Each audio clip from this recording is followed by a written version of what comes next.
આજે આપણી સાથે આપણા રાજકોટના IAS officer Shri Amit sir Arora કે જે આરએમસીના કમિશનર છે એ આપણી સાથે આજે વાય રાજકોટમાં છે. સો welcome sir, welcome to R channel and thank you so much for giving us the time.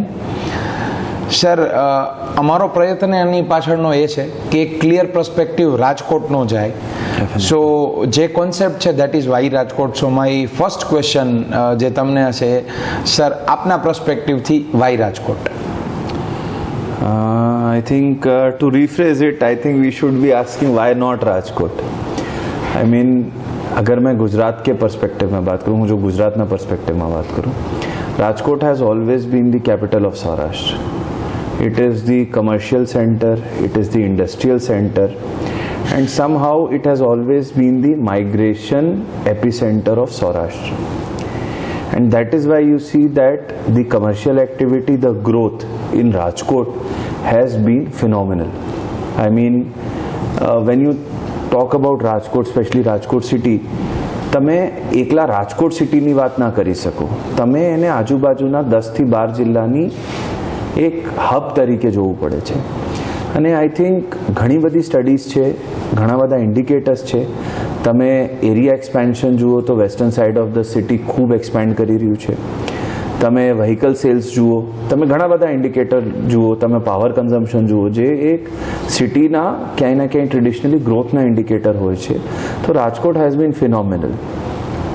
It is big enough to give people every facility, yet it is small enough, compact enough to ensure that people do not go through much hassles in their daily lives. It's a small city, commuting વગેરે વધારે ના હોય, પરંતુ big city વાળી, metro વાળી બધી facilities તમને available હોય. સો જો હું ગ્રોથ પોટેન્શિયલની વાત કરું તો આઈ થિંક ગુજરાતના સિટીઝમાં રાજકોટમાં અત્યારે મેક્સિમમ ગ્રોથ પોટેન્શિયલ છે. કારણ કે આપણે રિયલ એસ્ટેટની વાત કરીએ, આપણે ઇન્ડસ્ટ્રિયલાઇઝેશનની વાત કરીએ, આપણે ડેવલપમેન્ટની વાત કરીએ, ક્યાંય ને ક્યાંય સેચ્યુરેશન આપણી પાસે આવ્યું નથી. એટલે સ્કોપ ગ્રોથનો હજુ બહુ છે. તો હું ઇનફેક્ટ તમને કહું છું કે ભાઈ why not Rajkot. Sir, it was really inspiring for us. અને તમારો આન્સર્સ બધાથી અલગ અને કંઈક જુદો જવાબ હતો આપનો. સર, મારો નેક્સ્ટ ક્વેશ્ચન જે એકચ્યુઅલી આખી વાય રાજકોટની સિરીઝમાં તમે પૂછો ને કે તમારા માટેનો પ્રશ્ન, મને ગમતો પ્રશ્ન કયો તો મને એક જ ગમતો પ્રશ્ન છે કે હું જે પણ લોકોને મળું છું એની લાઈફ જર્ની બહુ નજીકથી જાણવા અને સમજવા મળે છે. સો સર, મારો નેક્સ્ટ ક્વેશ્ચન છે, થોડો પર્સનલ છે, પણ સર આપનો કરિયર અને એક નોર્મલ મેન તરીકેની આપની જિંદગી શરૂ થઈ હોય ત્યાંથી આઈએએસ કમ્પ્લીશન અને આજે સર રાજકોટના આરએમસીના આપ હેડ કહી શકાય એવી પોઝિશન પર છો. અને વી હોપ એન્ડ વી વિશ કે તમારી આગળ success you lead say Gujarat or India. We would be proud to see you at that position as well. કારણ કે આપ જે રાજકોટ માટે કરી રહ્યો છો ખૂબ સરસ વસ્તુ છે સર. તો આપની જર્ની થોડી આપ શેર કરો sir. C I mean journey તો મારી સ્કૂલિંગ બધી બરેલીમાં થઈ. હું મૂળતા વતન યુપી બરેલીને બિલોંગ કરું છું. સ્કૂલિંગ મારી આખી બરેલીમાં થઈ. પછી આઈઆઈટી બોમ્બેથી કમ્પ્યુટર સાયન્સમાં મેં બીટેક અને એમટેક કર્યો. પછી પ્રિપરેશન કરી અને કરિયરની શરૂઆત મેં પ્રોબેશનમાં જામનગરથી કરી હતી. અચ્છા. પછી અસિસ્ટન્ટ કલેક્ટર લીંબડી, એના પછી ડીડીઓ બનાસકાંઠા, પછી આરસીએમ સુરત, પછી ત્યાંથી કલેક્ટર પંચમહેલ અને પછી કમિશનર રાજકોટ. તો જેટલી પોસ્ટિંગ્સ રહી છે આઈ થિંક સૌથી સેટિસ્ફાઈંગ અત્યાર સુધીનો હું ટેન્યોર કહી શકું તો રાજકોટને કહી શકું. કારણ કે કોઈ પણ ઓર્ગેનાઇઝેશન હોય એમાં લોકોને ડાયરેક્ટ સ્પર્શતી કોઈ સંસ્થા હોય તો કદાચ એક અર્બન લોકલ બોડી હોય છે. બરાબર. અને Gujarat has a tradition where urban local bodies, એમાં ખાસ કરીને આપણે મ્યુનિસિપલ કોર્પોરેશન્સની વાત કરીએ તો they have been very strong and proactive. So somehow જો રોલ એક સિટીના ગ્રોથમાં કોર્પોરેશન્સનું રહ્યું છે એ ગુજરાતમાં મ્યુનિસિપલ કોર્પોરેશન્સનું ખૂબ અગ્રેસર રહ્યું છે. અને એમાં રાજકોટ જેવા સિટીમાં મને કામ કરવાની તક જે મળી છે એના માટે હું પોતાની જાતને સૌભાગ્યશાળી ગણું છું. સર એક બીજો ક્વેશ્ચન લઉં આઉટ ઓફ ધી સાઇડ જઈને. સર એવો કોઈ લાઈફનો ઇન્સિડન્ટ, સારો ઇન્સિડન્ટ કે જે તમને આજે પણ એ તમારા સંસ્મરણોમાં હોય, તમારી લાઈફને ક્યાંક એને ચેન્જ કર્યો હોય અથવા તમારી લાઈફને કંઈક અલગ લેવલે શેપ આપ્યો હોય, એવો સર એક ઇન્સિડન્ટ જે લોકોને અને અમને ડેફિનેટલી મને પણ એ પ્રેરણારૂપ આપી શકે એવો સર એક ઇન્સિડન્ટ. ઘણા બધા આમ તો સંસ્મરણો હોય, ઘણા બધા ઇન્સિડન્ટ્સ હોય, અને આઈ થિંક અમારા એક આઈ હેડ અ વેરી ક્લોઝ ટીચર જે સ્કૂલમાં અમારે હતા, અને એમની એક ઇન્સિડન્ટ કરતાં એની બે નાનકડી એ સ્ટોરીઝ અમને સંભળાવતા, અને એ એવું કહેતો કે જ્યારે તમને કદાચ મૂંઝવણ થાય ત્યારે આ બે વસ્તુ છે એ તમારે યાદ રાખવી. પહેલાં એ કહેતા કે એક બાળક હતો, એ સમુદ્રમાં જ્યારે વેવ્સ આવે ત્યારે બધી નાની નાની સ્ટારફિશીસને તટ ઉપર લાવતી, અને એ બાળક ઉપાડતો અને સ્ટારફિશને પાછા અંદર મોકલતો. તો પછી ત્યાંથી એક કઈ માણસ નીકળ્યા અને કહે કે તમે શું કરો છો, આ શું ફેર પડે, હજારો સ્ટારફિશ વેવ સાથે બહાર આપે છે, તમે એક બેને મોકલી આપો છો અંદર, એટલે પાછા નાખી દો છો, તો એને શું ફેર પડે? તો શું ફેર પડે આનાથી? એ કહે ફેર પડે કે ના પડે, આ જે સ્ટારફિશને મેં અંદર મૂક્યું એને તો ફેર પડે. એટલે he always use to say કે તમારા જે કંઈ કામ હોય, બડા હોય કે છોટા હોય, એની ઘણી ઇફેક્ટ પડતી હોય, અને એમાં સામેવાળોનો પર્સ્પેક્ટિવ સમજવું જોઈએ. ટૂંકમાં ઘણીવાર કહીએ કે આપણા માટે કોઈ પણ હોય તો એક ફાઇલ હોય, એ વર્ડ્સને રીઅરેન્જ કરો તો લાઈફ બને. ફાઇલને તમે એટલે તમારા માટે કદાચ એક કાગળનો ટુકડો હોય, પર કોઈના માણસ માટે આ જીવન મરણનો કે એની આખી જીવન પૂંજીનો સવાલ હોઈ શકે. તો કામ મોટું હોય કે નાનું હોય, એની પાછળ એની અસર કોને કેટલી થાય છે એ દરેક વખતે માણસે યાદ રાખવું જરૂરી છે. બીજી એ કહેતો કે વિશ્વાસ તમારો પોતાના ઉપરથી અને એક માણસના બીજા માણસ ઉપરથી હલવું ના જોઈએ. ઇટ્સ થોડા લોંગ થાય છે, તમે કટ કરી લેજો. નહીં sir, it's totally fine. We want to keep it uncut. એક સ્ટોરી અમને સંભળાવતો કે તો એક ગામ હતો જ્યાં વરસાદ ન થતી હતી. તો વર્ષોથી વરસાદ નહીં થઈ, 4-5 વર્ષ થઈ ગયા. ત્યારે લોકોએ કીધું કે હવે વરસાદ કઈ રીતે થશે. ત્યારે ત્યાં એક સાધુ મહાત્મા આવ્યા, અને લોકો એને કીધું કે અમારા ત્યાં વરસાદ નથી થતી, ખેતી જાય છે, જાનવરો અમારા મરી જાય છે, એટલે શું કરવું? એ કહે તમારી વાત હું સાંભળી લઉં છું, તમે મને ફલા તારીખે ફલા વાગે બધા ભેગા થઈને મારી પાસે મારા આશ્રમ આપજો, અને જો એક પણ માણસમાં સાચું વિશ્વાસ હશે કે વરસાદ થઈ જશે તો તે દિવસે વરસાદ થઈ જશે. એટલે બધાને હવે પ્રૂવ કરવું હતું કે ના અમને સાચો વિશ્વાસ છે. એટલે બધા વાજતે ગાજતે બધા કોઈ ગીતો ગાવે કે આજ તો વરસાદ થવાની છે, કોઈ બેનર બનાવે, કોઈ લેખિતમાં ચિઠ્ઠી લે, કોઈ કીર્તન કરે કે આજ તો વરસાદ થવાની છે, અને એ લોકો તૈયારી કરી કે અમે એ રીતે જશું. પછી એ નક્કી ગામવાલાએ કર્યું કે જે માણસના વિશ્વાસના કારણે વરસાદ આવશે એને અમે ગામમાં સન્માનિત કરશું ને મોટો હોદ્દો આપશું ને આ બધું નક્કી કર્યું. પછી આ બધા ત્યાં સાધુ આશ્રમ પહોંચ્યા, અને ખરેખર તે દિવસે વરસાદ થઈ ગયું. એટલે બધા એકબીજાને હવે કહેવા લાગ્યા કે તો મારા કારણે થયું, મારા કારણે થયું. પછી એ લોકોએ આ સાધુ મહાત્માને કીધું કે સાહેબ વરસાદ તો થઈ ગઈ, પણ તમારે હવે અમને કહેવું પડે કે વરસાદ શેના કારણે થઈ, કોના વિશ્વાસના કારણે થઈ.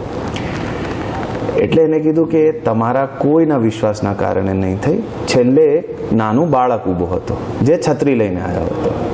એટલે એને કીધું કે જે વરસાદ થઈ એ આ બાળકના વિશ્વાસના કારણે થઈ. એટલે બે વસ્તુ એ હંમેશા કહેતા, એક તો જે દેખાય છે એવું હોતો નથી. ઘણા બધા લોકો પોતાના કામ સાયલેન્ટલી કરતા રહે છે અને આપણે પણ સાયલેન્ટલી એક વિશ્વાસ રાખીને બીજા માનવી ઉપર વિશ્વાસ રાખીને અને પોતાની હિંમત ઉપર કે પોતાની કેપેબિલિટી ઉપર વિશ્વાસ રાખીને કામ કરવું જોઈએ.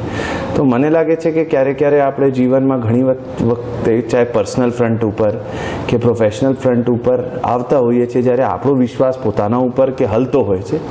તો એ એક બે આઈ થિંક ઇન્સિડન્ટ છે જે મારા બહુ ક્લોઝ છે અને ક્યારે મારા નાના ભાઈ બહેનો હોય કે મારી ડોટર તો હજુ બહુ નાની છે પર હોય તો એ આપણને આમ એક ગાઈડન્સ ક્યારે આપતો હોય છે. Awesome, sir. It was an awesome insight. Sir, coming back to our main agenda. Sir, smart સિટીનું બ્રાન્ડિંગ ઘણું બધું જોયું છે. Because I belong to real estate, મને ખબર છે સ્માર્ટ સિટી. લેમેનના પર્સપેક્ટિવથી સ્માર્ટ સિટી શું છે? સી સ્માર્ટ સિટીને બહુ ઇઝીલી ડિફાઇન કરવું હોય ને તો એમ કહી શકાય કે જેમાં રહેવામાં માણસને ખુશી મળતી હોય. If living in that city makes you happy, it's a smart city. હવે એના ઘણા બધા કોમ્પોનન્ટ્સ હોઈ શકે. તમને સારી રહેવા માટે ઘર, પ્રોપર્ટીઝ કે રિયલ એસ્ટેટ ત્યાં હોવું જોઈએ. તમને ચાલવા માટે સારો રસ્તો હોવો જોઈએ. તમને પીવા માટે સારું પાણી મળવું જોઈએ. એટલે મૂળ માળખાગત સુવિધાઓ તમારી પાસે હોવી જોઈએ. તમે સારું એજ્યુકેશન, સારી હોસ્પિટલ ફેસિલિટીઝ પોતાના બાળકોને કે પોતાના વડીલોને આપી શકો એ હોવું જોઈએ. ટૂંકમાં any city that satisfies your needs, daily needs satisfactorily is a smart city. Now ઘણા બધા ઇઝ ઓફ લિવિંગ ઇન્ડેક્સ આવ્યા છે. Ministry of housing and urban affairs પણ એક ઇઝ ઓફ લિવિંગ ઇન્ડેક્સ જારી કરે છે જેમાં આ પિક્ચર ક્યાંય ને ક્યાંય કેપ્ચર થાય છે. એમાં health, education, physical infrastructure, employment opportunities, economic activities, housing, urban transport and mobility, આવા 6-7 બાબતોના મુખ્ય સમાવેશ થાય છે. અને રાજકોટ જે પડાવ ઉપર અત્યારે છે એમાં 2-3 વસ્તુ રાજકોટ માટે બહુ મહત્વની છે. પહેલાં, like any other city, the basic physical infrastructure, road, rasta, pani, gutter, and Rajkot water wise has been very sensitive and still it remains the top priority. Second, your accessibility of the city. Accessibility mein your roads, your urban transport, your parking, your building structures, या urban planning. હવે હું residential એક બાજુ બનાવું અને એની 10 કિલોમીટરમાં કોઈ commercial જ ના હોય તો ત્યાં માણસ શું કામ રહેવા જાય? True. So accessibility in terms of commercial needs, your day to day needs, your employment needs. હવે એક એરિયા એવો ખૂબ સારો રેઝિડન્સ બનાવી દો કે 5 કિલોમીટરમાં સ્કૂલ જ ના હોય તો ત્યાં શું ફાયદો? એટલે that facilities and accessibility of facilities for all your day to day needs જો અમે વ્યવસ્થિત પૂરું પાડી શકીએ, એમાં હેલ્થ હોય, એજ્યુકેશન હોય, પ્લાનિંગ હોય, હાઉસિંગ હોય, એ એનો કોમ્પોનેન્ટ ગણાય છે. અને Rajkot right now is focused on I think 3 major issues जो मुझे लगता है कि अभी और आने वाले 5 years में बहुत मायने रखेंगे राजकोट के लिए. First, how Rajkot manages it's new areas, that is your urban planning, जिसमें हम नए टीपी स्कीम्स की, नए फिजिकल इंफ्रास्ट्रक्चर की, वहाँ पे टीपी रोड्स बनाने की, वहाँ वाटर देने की, ड्रेनेज की बात करते हैं. Second, how the city moves, your mobility, जिसमें इलेक्ट्रिक बस से लेकर ब्रिजेस सब कुछ आ जाता है.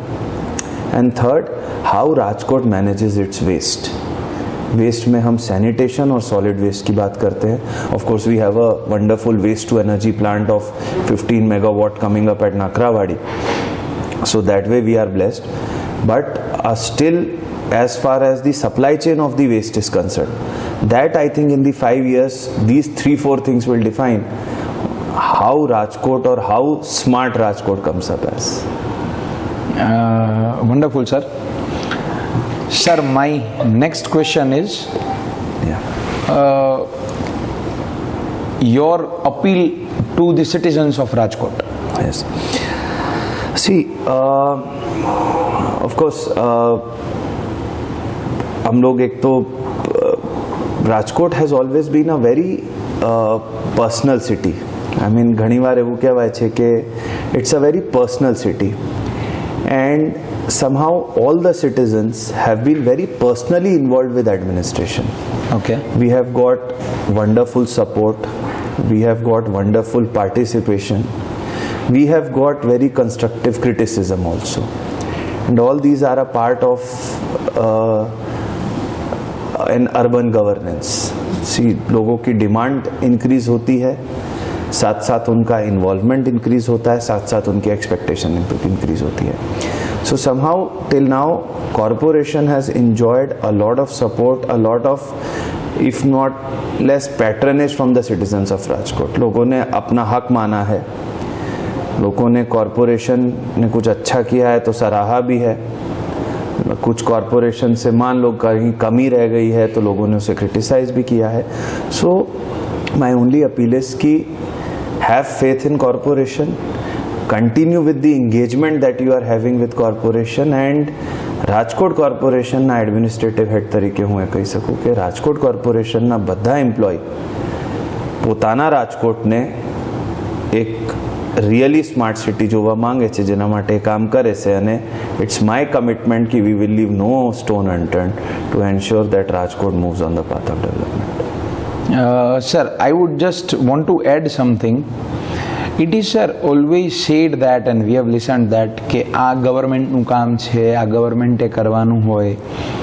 એઝ વી આર લિવિંગ આજે 125 કરોડની આસપાસની આપણી દેશની વસ્તી છે જે ગ્રો થાય છે, તો સર એવો મેસેજ એક સિટીઝન્સને જો આપના માધ્યમથી આપણે આપી શકીએ કે જ્યાં સુધી આપણે આને આપણું નહીં સમજીએ ત્યાં સુધી it is always, I cannot blame every time કે ભાઈ this is to be done by RMC, this is to be done by state government, this is to be done by central government, but as a citizen, as a proud citizen of India, what is to be done by us, that is also important. કે મારે શું કરવાનું છે, આરએમસીએ જે કરવાનું છે sir કરે છે. આવડા મોટા દેશની અંદર આજે આપણા પ્રધાનમંત્રીશ્રીએ જે રીતે કોવિડને હેન્ડલ કર્યો હતો, જે રીતે બધી આરએમસીએ, જે રીતે બધા સ્ટેટ્સે, સર આપણે એવું કહી શકીએ કે બહુ સારા કન્ટ્રીઝ મેનેજ નથી કરી શક્યા, આપણાથી ડેવલપ્ડ કન્ટ્રીઝ મેનેજ નથી કરી શક્યા, એવું આપણે ડેવલપિંગ કન્ટ્રીએ મેનેજ કર્યું છે. તો સર એવા એક બે પોઈન્ટ આપ સૂચવો કે આટલું ધ્યાન એક સારા નાગરિક તરીકે આપણે પણ રાખવું જોઈએ. એવરીથિંગ વી કેનોટ સે કે ભાઈ આ આરએમસીમાં આવે, આ સેન્ટ્રલ ગવર્મેન્ટમાં આવે, એવરી ટાઈમ અમે સાંભળ્યું છે ને સર એ આજ સાંભળ્યું છે. તો આજે આ માધ્યમથી આપણે એ પણ કહેવું છે કે એક સારા નાગરિકે શું કરવું જોઈએ. એમાં એક બહુ ફેમસ એક સેઇંગ છે કે આપણા કોન્સ્ટિટ્યુશનમાં જેટલા ઇમ્પોર્ટન્ટ ફંડામેન્ટલ રાઇટ્સ છે એટલા જ ઇમ્પોર્ટન્ટ ફંડામેન્ટલ ડ્યુટીઝ છે. ટ્રુ. અને જે રીતે સિટીઝન તરીકે આપણી ફરજ હોય છે, જો હું કહું બીજા સિટીઝ કરતાં રાજકોટમાં લોકો બહુ પ્રોએક્ટિવ છે, ખૂબ સપોર્ટ આપે છે, તો એ નાના મોટા જે સુધારા પોતે કરી શકતા હોય, ફોર એક્ઝામ્પલ સોલિડ વેસ્ટમાં ઘણીવાર આપણે જોઈએ છીએ કે ડસ્ટબિન હોય એની બાજુમાં કચરાનો ઢગલો લાગ્યો હોય, તો એ આપણે ડસ્ટબિનમાં રાખી શકીએ. હવે એમાં રાજકોટ કોર્પોરેશનથી એ ઘણીવાર કમી રહી જતી હોય, કોઈ જગ્યાએ ડસ્ટબિન તૂટેલું હોય કે એ બધું થાય. સો સી ઇટ્સ જસ્ટ દેટ બંને આરએમસી અને સિટીઝન્સ બંને એકબીજાના હાથ પકડીને આગળ ચાલવાના છે. ક્યારે અમારાથી રહી જતું હોય તો પબ્લિક અમને કહે છે, એમનાથી બીજી જગ્યા ફેંકાઈ જતા હોય તો અમારા સેનેટરી ઇન્સ્પેક્ટર એને જઈને કહે. એટલે ક્યાંય ને ક્યાંય એકબીજાના હાથ પકડીને આગળ જવાના હોય. આ સિટીઝન્સની ફરજ છે કે સિટીઝન્સ કહે આરએમસીની ફરજ છે, એ જ્યારે કહી શકીએ when we are two separate entities. True. એવું નથી. RMC basically emerges out of the people. ઠીક છે, it's a local body that emerges from the people of the Rajkot. તો આ આરએમસીનો છે કે પબ્લિકનું છે, બધું પબ્લિકનો જ છે, એટલે આ પ્રશ્ન આવતો જ નથી. ક્યાંય ને ક્યાંય આરએમસીના જે ઉદ્ગમ છે, જે it's the source is the people of Rajkot city. So somehow we have always worked together અને આગળ પણ કરતા રહેશું. ક્યાંય અમારામાં કંઈ કમી રહી જશે તો પબ્લિક અમને કહેશે, ક્યાંય સિટીઝન્સ તરફથી અમારી કઈ અપેક્ષા હશે તો અમે એને કહીએ છીએ. So it's there is no unifocal thing, it's always a bifocal thing. Wonderful sir.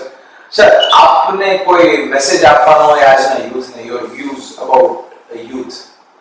મારા youth Because it is a very upcoming અને સૌથી વધુ યુથ આપણા દેશમાં છે. સો એવરેજ એજ પણ આપણી ઘણી ઓછી છે. સો આપનો એક મેસેજ. મારો એક જ છે કે the youth right now is very powerful in the sense દરેક ઇન્ફોર્મેશન એના ફિંગરટિપ્સ ઉપર છે, દરેક રિસોર્સિસ એની પાસે અવેલેબલ છે. બસ the youth should realize the right direction to channelize its potential. આજકાલ સોશિયલ મીડિયા ઘણી બધી એક્ટિવિટીઝ છે, ઇવન ના કહેવું જોઈએ પર અમુક યુથ ડ્રગ્સના રવાડે ચડી જાય છે અને ધેટ વેઝ વી આર યા ઘણીવાર ડિપ્રેશન કે લાઇફસ્ટાઇલ ડિઝીઝના કારણે સુસાઇડ થાય છે. All this is misguided youth. તો જો youth है आजकल, we need to channelize our own selves because we have a lot of potential. We need to channelize ourselves towards positive things, towards nation building, and not just nation building, towards self improvement or self building. Every youth should build a very good career for himself or herself. When I say career, I mean a satisfying trajectory of life, which could be professionally, which could be administratively, which could be politically, which could be spiritually, which could be socially. So એ કઈ ના કઈ પોતાના જે potential છે એ realise કરવાની બધાની જરૂરત છે અને એના માટે જેટલું આપણે ફોકસ રહી શકીએ એ સારું છે. તો એક જગ્યા કઈ quote, although I don't endorse that quote much, કે કોઈ એક ભાષણ હું, of course it was a western કન્ટ્રીના કોન્ટેક્સ્ટમાં કોઈ યુએસ કે I don't remember, but western કન્ટ્રીના કોન્ટેક્સ્ટમાં કોઈએ સ્પીચ આપતો હતો. એ કહેતો હતો કે the sad part today is, the sad situation is that sometimes we have guided missiles and misguided people. So missiles are getting guided, people are getting misguided. वो नहीं होना चाहिए कहीं भी. तो इतना सही है कि भाई realize your true potential, focus your energies, and you have a lot of spectrum to explore. Thank you so very much, sir. It was very insightful for us. Thank you for giving us your precious time.